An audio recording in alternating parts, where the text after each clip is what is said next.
Європейський Союз готовий вжити безпрецедентних заходів проти Росії, якщо вона продовжить агресію щодо України. На зв'язку з нами зі Сполучених Штатів Америки Андрій П'янтковський, російський політолог и публицист. Добрый вечер.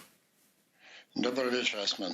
Добрый вечер. Вот с нашего последнего с вами разговора действительно ваши украинскую указчик справдились, как это по-русски, осуществились ваши такие оптимистичные прогнозы насчет коллективного Запада, который в этот раз сильно не отличался в своих оценках от британские, и американские, и немецкие, и французские, все говорили в один голос, но тем не менее российские войска не отошли от украинских границ. Поэтому простой вопрос вам. Будет ли вторжение или не будет?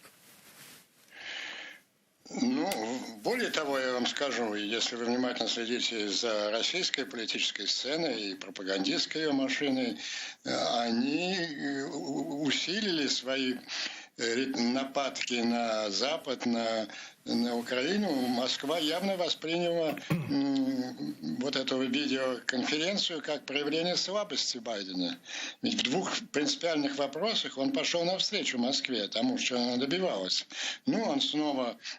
Он и теперь за него говорящий все время Салливан даже подтвердили, что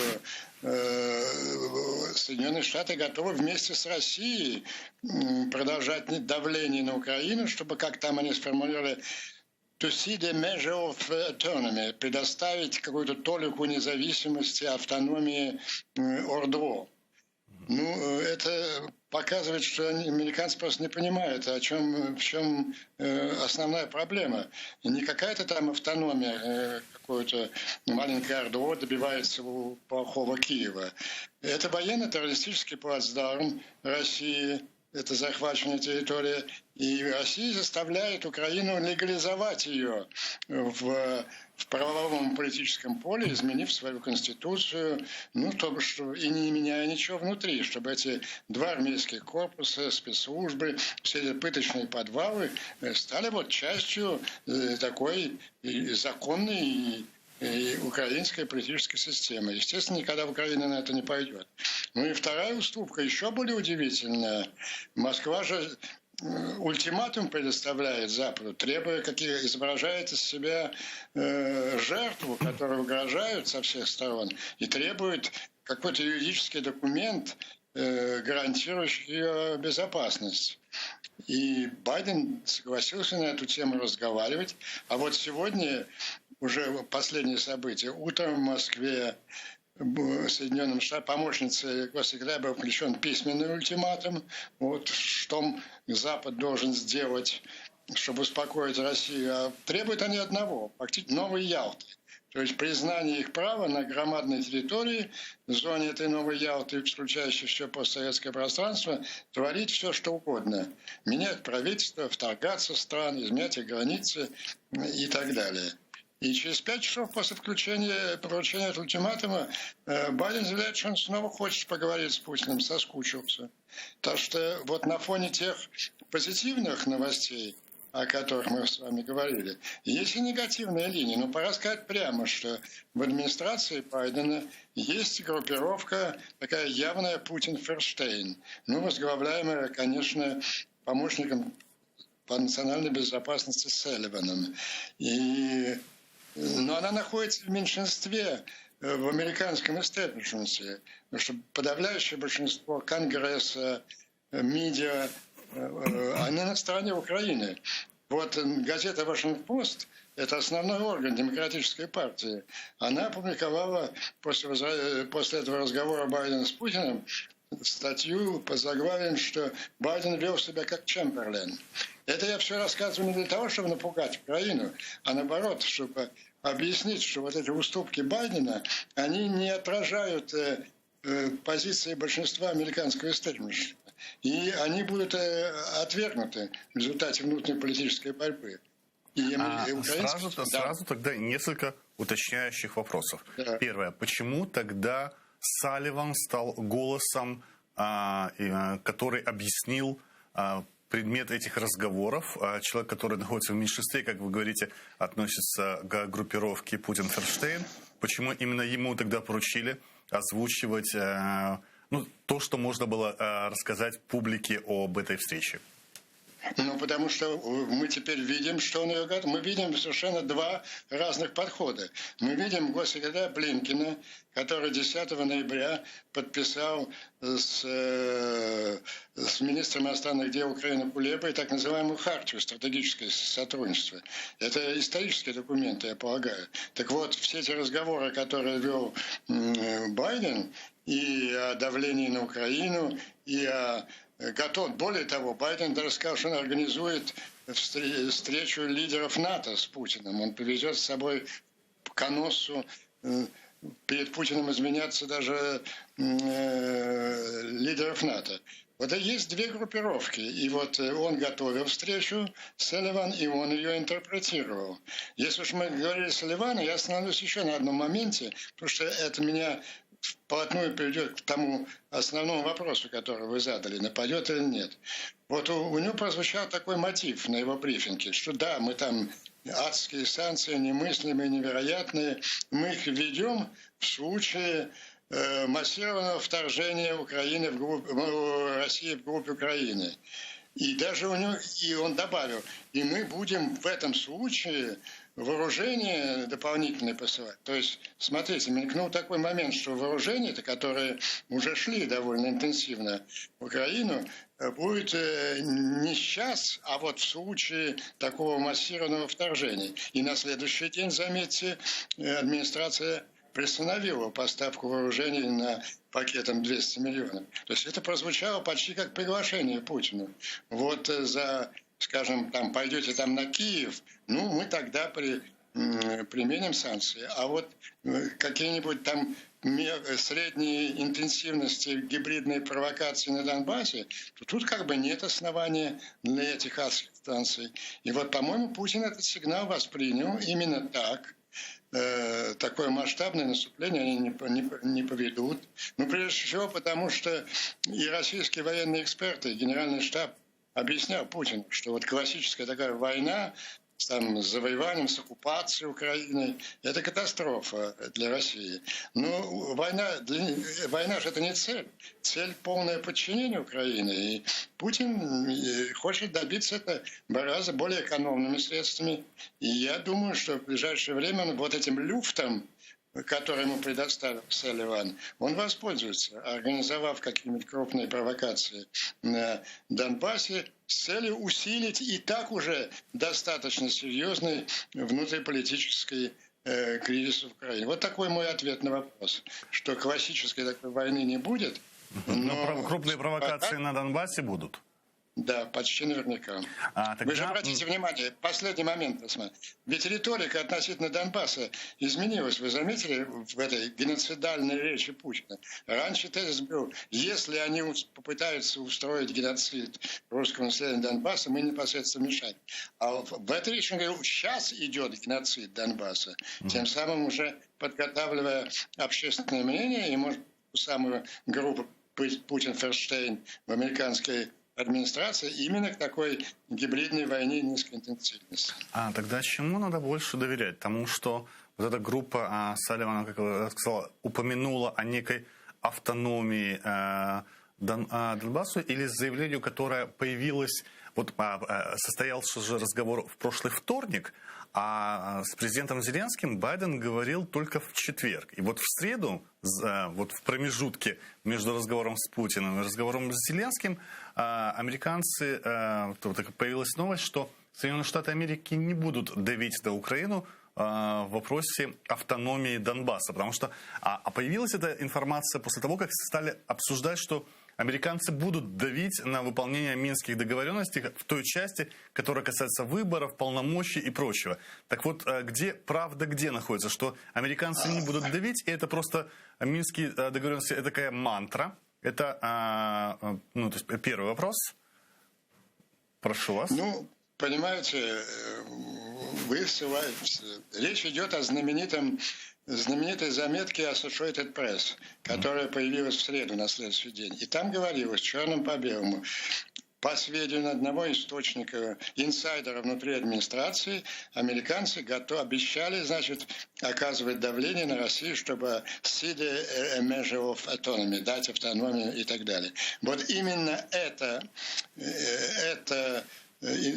заметка, она была, во всяком случае, косвенно опровергнуто.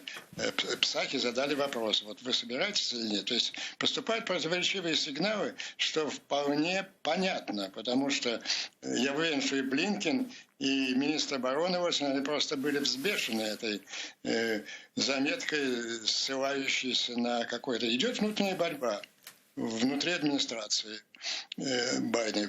Почему я уверен, что победит линия Блинкена, а не Салливана? Потому что она единодушно поддерживается всем американским политикумом вне администрации. И Конгресс, включая ведущих членов Демократической партии. Послушайте, что говорит демократ Менендес. Он председатель комиссии по Foreign Affairs. Это же было, мы уже проходили после Женевской встречи. Ведь Путин надеется на что? После того, как он заставил Байдена эту фразу произнести, что когда к нему приедет Зеленский, и Байден ему скажет: знаете, молодой человек, поезжайте в Киев и выполняйте Минские соглашения, как это вам советуют вот мои друзья, крупные государственные деятели Макрон, Меркель, Путин. Но все было наоборот. Наоборот, там не было уже никаких Минских соглашений. Там было подписано оборонное соглашение, и как продолжение его это замечательная хартия. Но я даже тогда сказал, что группа, по-моему, у вас в эфире, что вот группа Блинкена одержала решающую победу над Путин-Ферштейн. Но это оказалось не так. Ресурсы у Путин-Ферштейна еще остались. Но еще раз повторяю, нарастает возмущение. Я не знаю, как сейчас американский политикум отреагирует на сегодняшнее такое мгновенное согласие Путина на новую такую встречу, на согласие Байдена на новую встречу Путина. Ну и бывший министр иностранных дел Украины Владимир Огрызко сказал, что в дипломатии нет лучшего способа для забалтывания темы, это создать какое-то предложение о некой рабочей группе, до которой спустить обсуждение. Речь идет вот об этих красных линиях и новой архитектуре безопасности Лаврова. Лавров озвучил это еще до встречи Путина Байдена по скайпу, по видеоконференции в Стокгольме. Вы помните, на встрече министров иностранных дел стран ОБСЕ. Он там сказал, что вот Россия предложит новую архитектуру, но понятно было, что такое новая архитектура. За день до этого, 1 декабря, и Путин озвучил, что он требует письменных гарантий не вступления Грузии и Украины в Североатлантический альянс. И вот тут к чему больше опять-таки доверять? Тому, как говорит Огрызко, это вот как забалтывание темы, или как некоторые другие эксперты говорят, вот психически больными, с ними иногда говорят на их языке, чтобы не раздражать лишний раз. С другой стороны, если серьезно рассматривать вопрос неких гарантий, обсуждений и уступок, то тогда целый блок проявляет. Даже если бы он очень хотел не принимать, скажем так, единодушно не хотел бы принимать кого-то, гарантировать какой-то России такое невступление, это же демонстрация слабости блока. Может ли блок себе позволить такую слабость публичную? Не может категорически. Вот первый раз, очень редкий случай, когда я с моим другом Владимиром Святославовичем не согласен. Понимаете? Это не то, что Лавров потребовал там в Стокгольме. Это Москва требует уже 20 лет. Дайте нам новую Ялту, признайте, это наша зона, мы здесь делаем, что хотим. Это фундаментальные требования Москвы, отрицающие суверенитет всех соседних государств, то есть альфа и омега ее внешней политики. И соглашаться просто на группу. Группа так и будет и названа о представлении гарантии безопасности России. Той России, которая каждый день совершает агрессию против соседей. И это было бы очень большой политической ошибкой. И я согласен с вами, демонстрацией слабости, которая, как показывает опыт последних дней, только возбуждает агрессию. Никогда не было такой интенсивности вот этой антизападной и антиукраинской, как после встречи Байдена. И первые реакции на сегодняшний говорят, ага, мы сегодня вот американской дипломатке вручили ультиматум, наконец, письменный. И вот они даже за несколько часов нашел Байдена. Байден испугался нашей утреннего переговора Путина с Китаем, теперь просит встречи. Это, понимаете, если бы это были так сказать, пропагандистские усилия, ну это одно. Но они действительно думают так. Они же сумасшедшие. И этих сумасшедших нельзя поощрять в их заблуждениях.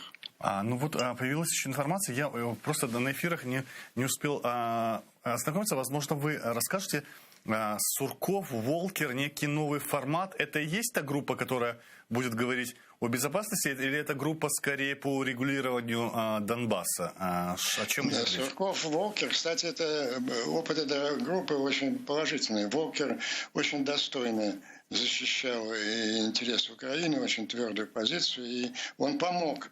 Он помог очень Украине, потому что эти 15-16 год были тяжелыми. Вы же помните, в Киев приезжали лично там, как до Макрона Оланд был. Да. Да, премьер и Меркель, и чуть ли не на заседании Рады требовали там принять законы об особом статусе. Очень сильное давление было. И Волкер помог его удержать. Сейчас речь идет не о Суркове, а о Волкере, а о неком формате не по Донбассу. Почему такой формат? И это возвращение Суркова опять. Сурков же как бы отошел вроде от донбасской темы, она была отдана другим. Да? Изначально он курировал, считалось, всю эту донбасские террористические группировки. Что это за возвращение? И вы хорошо комментируете американскую сторону. Понимаете ли, что происходит в российской стороне, в башнях Кремля? Вы знаете, для меня это новость, что, может быть, этот мем Сурков-Волк был употреблен просто как отсылка, что это вряд ли, потому что, если Суркова назначат, это просто нужно отвергнуть американцам. Это военный преступник, он этого не скрывает, он же все время курирует вот всех этих Бородаев, добровольцев Донбасса. Как можно разговаривать с этим человеком? Я думаю, что такой наглости даже Москва себе не позволит. Но если позволит, надо отвести его кандидатуру, конечно. Давайте еще о двух партнерах важных в нормандском формате. Мы пока не видим переформатирования формата, чтобы в них включались Соединенные Штаты Америки. Извините, по-моему, они согласились, что будет параллельное что-то. Будет нормандский формат, и вот это будет рабочая группа время от времени встречаться. Так же, как и было раньше с этой группой Сурков-Волкер, то есть, только персонажи будут другие. Тогда, возвращаясь к нашим еще двум партнерам по нормандскому формату, пока оптимистично выглядит новая коалиция. Во всяком случае, два младших партнера социал-демократов, зеленые и свободные демократы, которые в коалиции новой правящей немецкой, они достаточно, в них сильны антироссийские позиции. И первый визит Анны-Лены Беербок, министра иностранных дел, во Францию, она там открыто сказала, что Россия заплатит высокую цену за вторжение. Но вопрос во Франции, они тоже накануне новых президентских выборов, есть свои фавориты, и один другого краше, как говорится, в своих сентиментах по отношению к России. И я так понимаю, мы со сменой Макрона, даже в случае с его сменой, не получим хорошего союзника в рамках Франции. Что вы думаете по этому поводу? Я думаю, что я понимаю, о каких двух кандидатурах вы говорите. Это традиционная Ле Пен, и еще какой-то Ле Пен в штанах появился. Там появилась кандидатка от республиканцев. И вот то, что вы называете Ле Пен в штанах, да, еще более радикальный, да. Я думаю, в этой ситуации Макрон выиграет выборы. Вот. А что касается Анны Елены, это убежденный человек, это, конечно, друг Украины. По-моему, тему Северного потока она берет на себя. Она его замотает юридическим крючкотворством. Она уже сказала, что этот проект не отвечает юридическим требованиям Европейского Союза, и на ближайшие полгода на сертификацию его рассчитывать не стоит. Но это только полгода. По-моему, уже они на уровне коалиции пошли на уступки друг другу, и вроде бы зеленые согласились, что он в конечном итоге должен заработать. Или я не совсем прав? Нет, это такая волатильная ситуация. Тем более за эти полгода столько событий произойдет. И я думаю, что Москва своими действиями добавит аргументов противникам Северного потока. Вот это ошибочный путь, вот, о котором вы говорили. Вы правильно смоделировали вот это настроение. Я же не говорю, что тот же Салливан русский шпион. Нет, он вот... это школа мысли распространена. Например, он искренне верит в такую... Он скорее, вот, как сказал бы Владимир Ильич Ленин, полезный буржуазный идиот. Он вот верит в такую идеологему, что вот наша самая большая угроза американской безопасности, самая важная проблема – это Китай. Мы должны этому все подчинить. И хорошо бы вот еще и Россию перетянуть на нашу сторону. Ну, мы с вами понимаем, какая-то...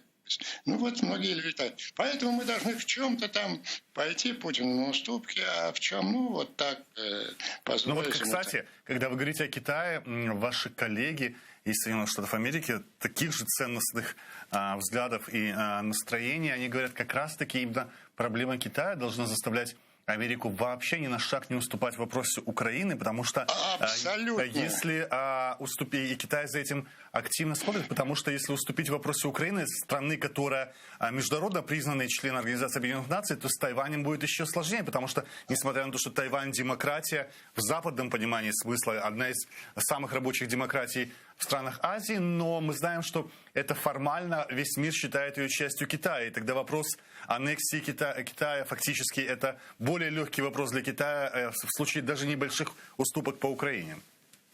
Осман, вашими устами сейчас говорят не только мои коллеги в Америке, говорят 3 миллиарда людей, живущих в Тихоокеанском регионе.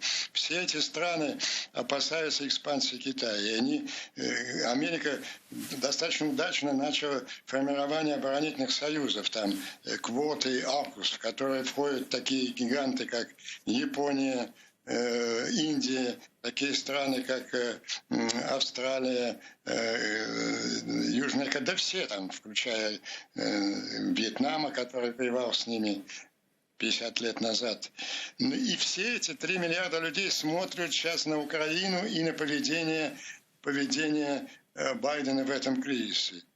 И любая уступка, вот эта логика Салливана, давайте вот, что знать, это в чем идиотизм? Давайте уступим Путину Украину, чтобы сосредоточиться не на чем будет сосредотачиваться.